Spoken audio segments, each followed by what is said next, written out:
This is your News Source Evening Bulletin for today, Tuesday, the 15th day of December in the year 2020. I'm Gordon Mosley. Here is what we're tracking tonight. The Argentine forensic expert who was brought to Guyana by the Guyana Human Rights Association to assist in the probe of the Berbice teen murders will be leaving the country tomorrow and is still to receive any technical information on the police investigation. Forensic expert Dr. Louis van Breider, who visited the scenes where the bodies were found over the weekend, made several requests of the Guyana police force.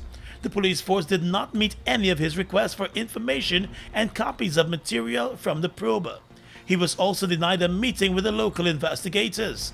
This evening, head of the Guyana Human Rights Association, Mike McCormack, expressed disappointment with the lack of positive response to the requests of the forensic expert. It's initially disappointing. One would have hoped that the sense of support that the police initially required or asked for. This was not just a GHRA initiative. The first press release was published, if you remember, by the police commissioner. So the police commissioner, the GHRA, and the lawyers for the family, that they would welcome this kind of thing. So it's kind of disappointing that it's not moving forward the way we had hoped. But we still intend to explore this. But I think we have to acknowledge that it's not been successful. Mr. McCormack explained that the visiting expert met today with the Home Affairs Minister and a team of advisors. He said that meeting appeared to be more of a diplomatic encounter, since it did not yield any technical information that could assist the probe. This or the extent of it, Dr. van der Breider has not had an opportunity to meet the police or the police investigator. The meeting this morning was the Minister of Home Affairs meeting, and he had a team of advisors there. To that extent, they could say yes, the police commissioner and the crime chief shook hands with Dr. van der Breider, but there's not been any technical or professional exchange with the police. And the forensic expert, Dr. van Breider, said his visit was just a preliminary one, and he needs documents and more information from the crime scenes to assist with his probe.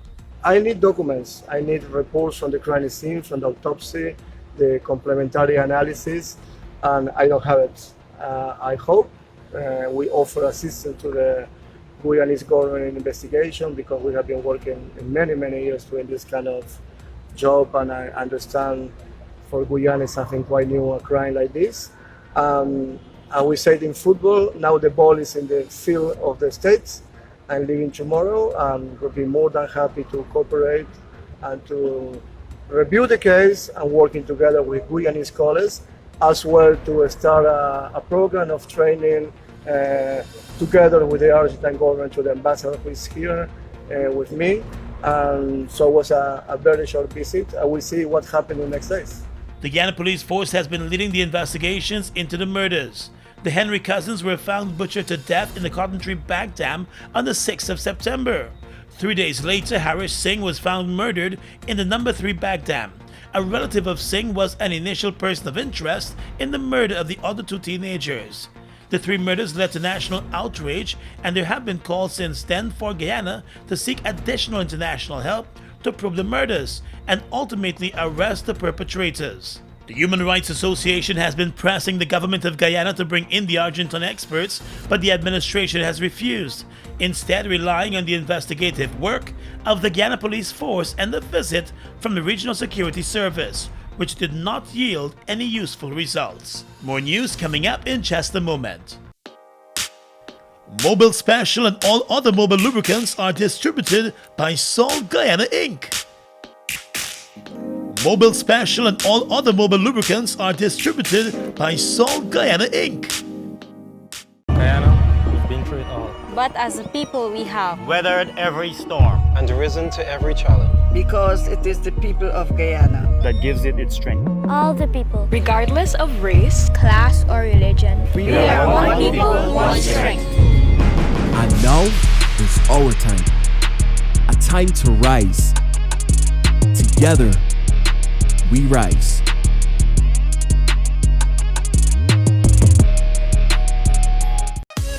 Elite Fragrances and Tradings is your destination for the most luxurious gift. Deodorant, perfume, cologne, body spray, sunglasses, wallet, belt, spas, men hair products, and much more. Elite Fragrances and Tradings, 123 Regent Road border between Ornock Street and Shiv Chandapal Drive. You can contact us on 619-5151 or 227-1255. The perfect fragrance is the ultimate accessory. I wanna be a Super 95 millionaire. You can be a Super 95 millionaire this Christmas when you purchase $3,000 or more Super 95 fuel from Guyana service stations.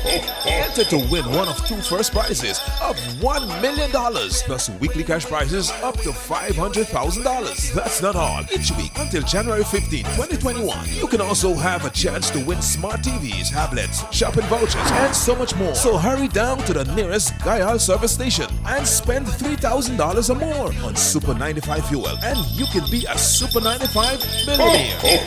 Press for more details. Ravinas and Water Street and Anans and Regent Street just received a new shipment of leatherette in over 16 colors. Leatherette can be used in a wide variety of applications, including covering speedboat seats, cargo, and keeping commuters dry. Ideal for minibus and car seats, leatherette can be custom made to your seating requirements. Leatherette is easy to clean and sanitize and a better choice during the COVID pandemic. For fast and comfortable shopping, visit us to get the best prices in town. Ravinas and Water Street and Anans and Regent Street. Mom, what are you doing with GPL on your list? Child, you forgot I have to pay GPL? You got time with GPL? I have to keep these lights on. The customers who think in that manner and refuse to honor their obligation to GPL are obviously not playing their part in ensuring quality service delivery. So, I will continue to pay my GPL bill on time, every time. I recognize the value of your point, Mom. You were right.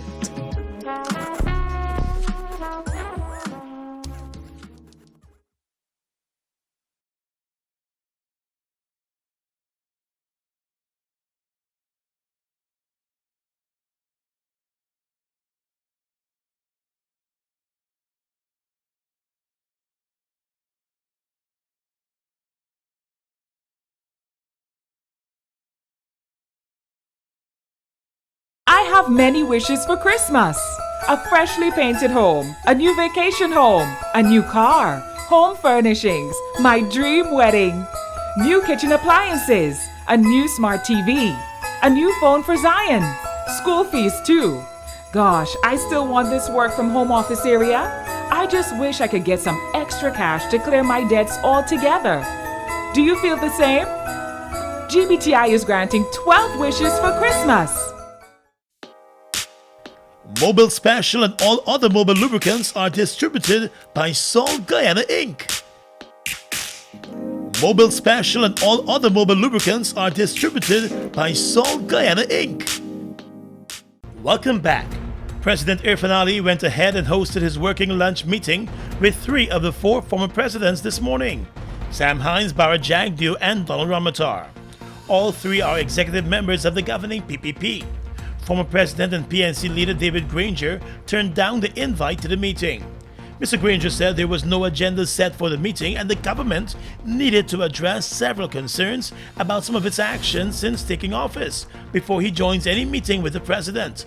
In a statement last week, Mr. Granger also said there is currently public concern about certain government actions, including the high rates of deaths as a result of the coronavirus pandemic, unwarranted dismissals of public servants, harassment of Elections Commission officials, and human rights violation, which can have consequences for Guyana's short, medium, and long-term national development. While there was no agenda set for the meeting, Governance Minister Gail Teixeira said it was expected to serve as the launching pad for future engagements. So some of the areas that are of key concern to us nationally that we engaged on, we share ideas on, are issues surrounding our border security, our sovereignty. You know, we have a current border issue. Issues of the environment, how we see the environment as a part of our national development strategy. We have the low carbon development strategy as our framework. The former government had a green strategy paper, so engagement on the environment, covering issues of climate change, climate adaptation, mitigation. These are all issues that would have been encompassed in a discussion on the environment. Oil and gas sector, looking at the oil and gas sector holistically, generating ideas and discussing strategies that would ensure strong local content, would ensure strong local participation, and that would ensure our human resource base is geared towards the opportunities in oil and gas. Then, of course, the issue of security is one that was also discussed. National security, ensuring, looking at strategies and discussing strategies in which we can enhance national security, in which we can promote national security, and of course, the security of our borders was invariably discussed. The issue of constitutional reform too, discussions surrounded different ideas on constitutional reform, different not only ideas, but how the various former presidents saw. President Irfan Ali has not held or called for any meeting with the leader of the opposition, Joe Harmon. He has said he does not intend to meet with Mr. Harmon until Harmon recognizes the legitimacy of his presidency. The office of leader of the opposition is a constitutional office, and there are several consultations that would have to take place between the president and the opposition leader on various constitutional and national matters. With the United Kingdom and United States already administering one of the coronavirus vaccines, Guyana has started moves to expand its capacity to store the vaccines whenever they become available here. Some of the vaccines have to be stored in minus 70 degrees temperatures. The country currently does not have such storage facilities, but Health Minister Dr. Frank Anthony revealed today that the process has started to acquire the special deep freezers. We have also identified a number of suppliers for freezers, so we are going out to get some of the minus 70 freezers and some minus 20 freezers as well. And this would complement the existing cold chain that we have. So by doing that, what we are actually doing is to expand the range of our cold chain. So we would be able to take any vaccine, whether it's minus 70 to 2. So it covers all the known vaccines that are right now being talked about, and any one of those will be prepared to receive here and to do the immunization with it.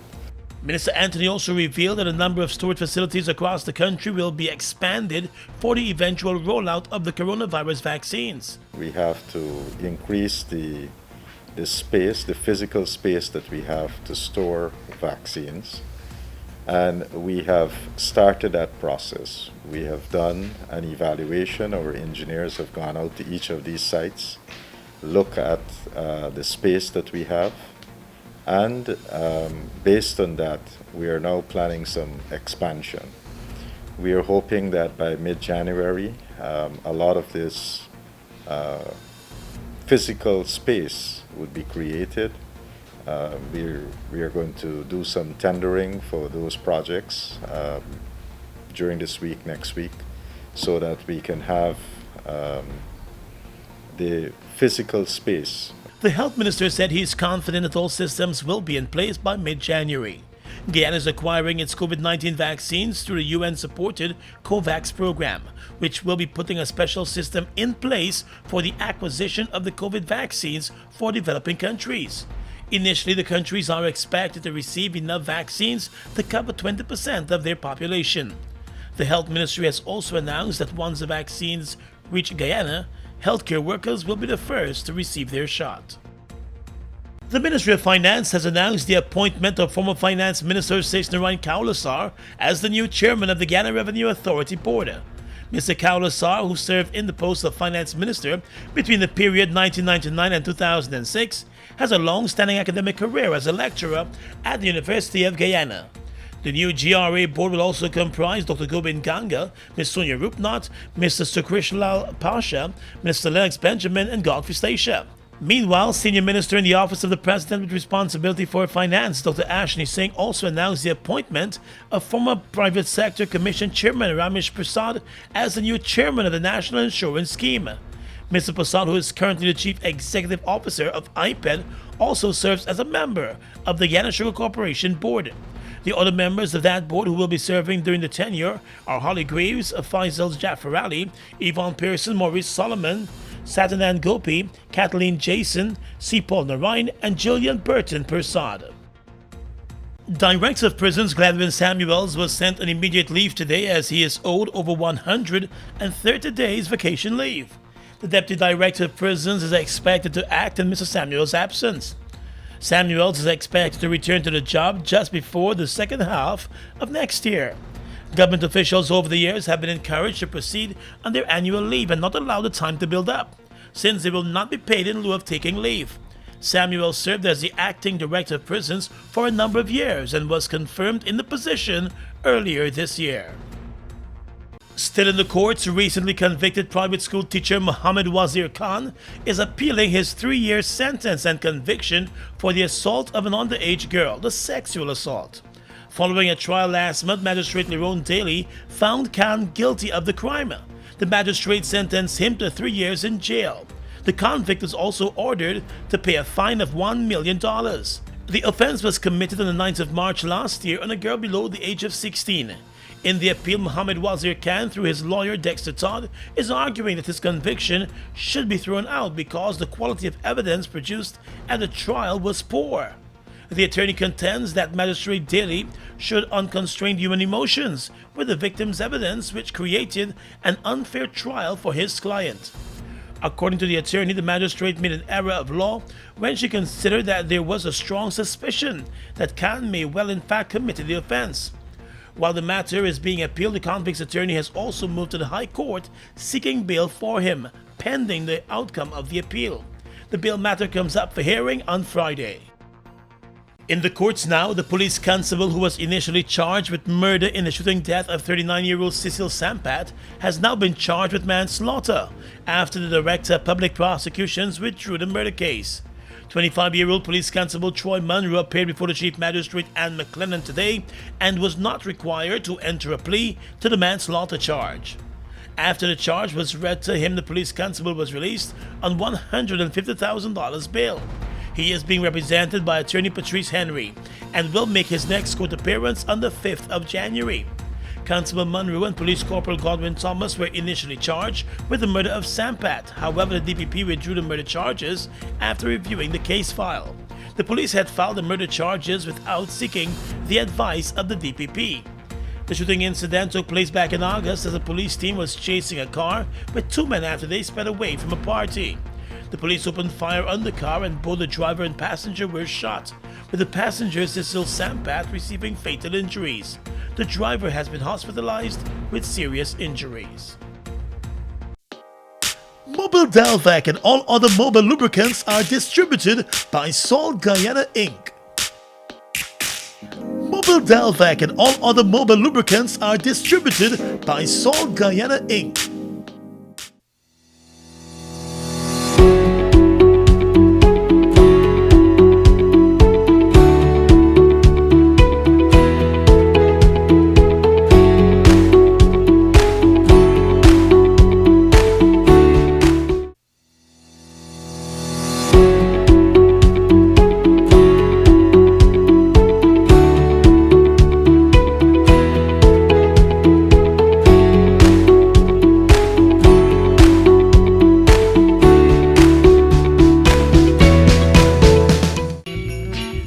Season is here once again, and we encourage everybody to be safe. Between October 23rd and December 31st, buy your groceries and fuel from Falls, and you can win a Christmas hamper every week or your fuel purchase free.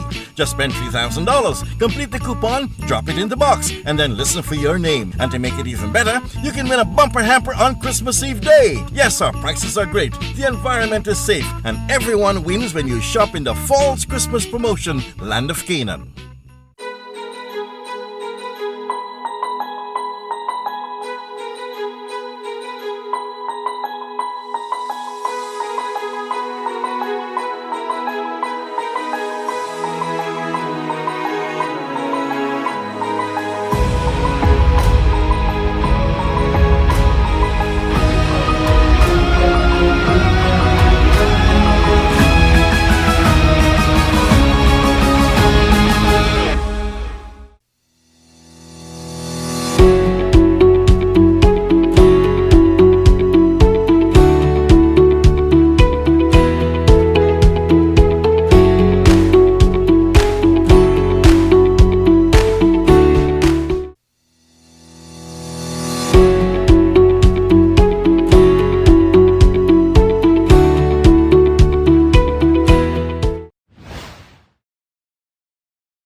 impacts of the global pandemic, COVID-19, across our nation, essential organizations like us have chosen to adopt innovative approaches to meet the emerging needs of our customers while protecting our employees.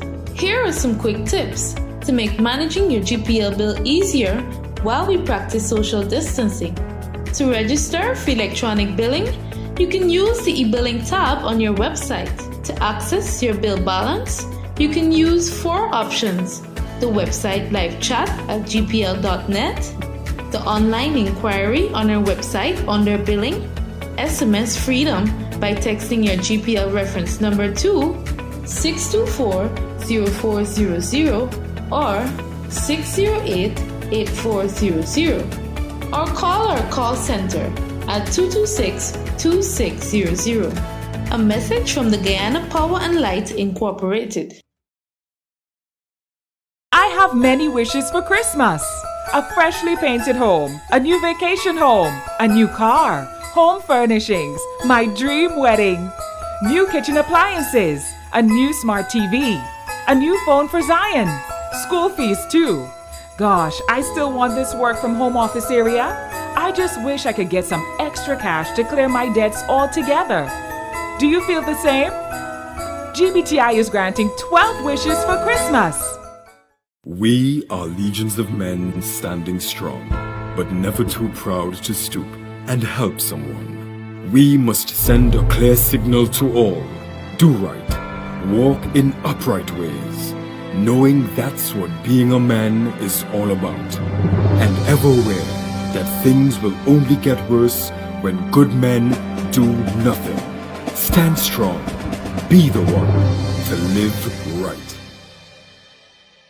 Been through it all. But as a people we have Weathered every storm. And risen to every challenge. Because it is the people of Guyana That gives it its strength. all the people, Regardless of race, class or religion. we are one people, one strength. And now is our time. A time to rise. Together, we rise.